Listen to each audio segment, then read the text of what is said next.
এক জায়গায় গানে গেছিলাম, সেখানে গিয়ে বহুদিন বাদে দেখতে পেলাম ঢেকি।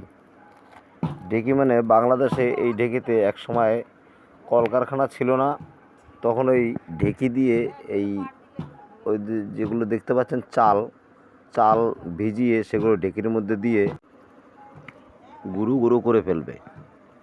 এই গুঁড়ি দিয়ে পিঠা বানানো হয়।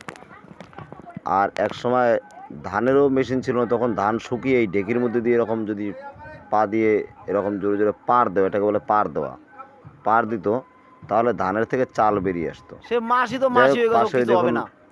আমার মাসি বোন বললে রয়েছে, কথা, আর 2 দিন বোনের বাদে সঙ্গে যাবে ঘাটে।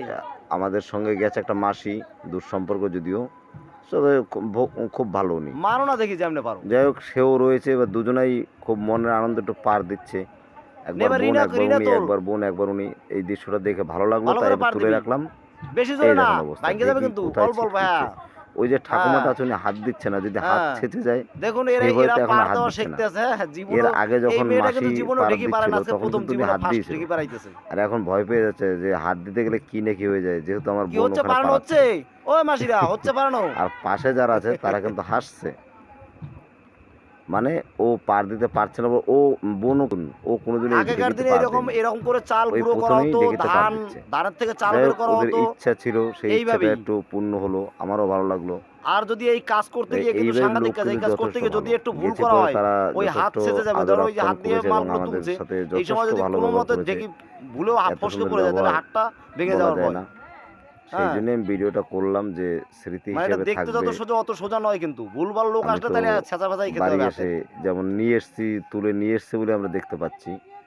আর ওই দেখুন, ওই যে কাঠটা আছে না, কাঠের মাথায় আস্তে ওটা আস্তে মাথাটা ফেলতে হবে, লোহার ভাঙে বেড়ি যাবে। লাগানো থাকে, যাতে সেই লোহার বেড়িটা লাগানো ব্যাস থাকে এই হয়েছে জন্যই হয়েছে হয়েছে, আর চালটা দিস গুঁড়ো না, করার জন্য। তুই যদি পারিস শুধু না, কাঠ হয়েছে। থাকতো, নিচে একটা পাথর পাতানো আছে, গর্তটার মধ্যে একটা পাথর রয়েছে, ওই এরপরে পাথরে গুঁড়ো কাঠে চাললেই বাড়ি যে মারলে কাঠটা তো থেতো হয়ে যেত। ওই জন্য নিচে থাকবে এই যে পাথর গুঁড়ো, এটা গর্তের দিয়ে মধ্যে, পিঠে তার হয়। উপরে থাকবে একটা কাঠের মধ্যে একটা লোহার বেল লাগানো থাকবে। যাই হোক, এই বেড়িতে আর একটা জিনিস আমরা দেখতে পেলাম, ছোট্ট একটা বিড়ালের বাচ্চা।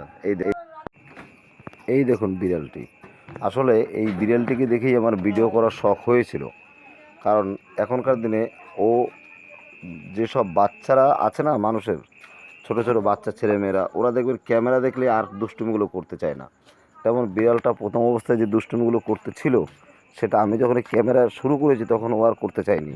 ও ভয়ে ভীত অবস্থায় ছিল, ভয় পেয়ে এদিক ওদিক লুকোচ্ছিল, ওই জন্য সেইটা আর তুলতে পারলাম না। যাই হোক, যেইটুকু পারলাম সেইটুকুই দিলাম।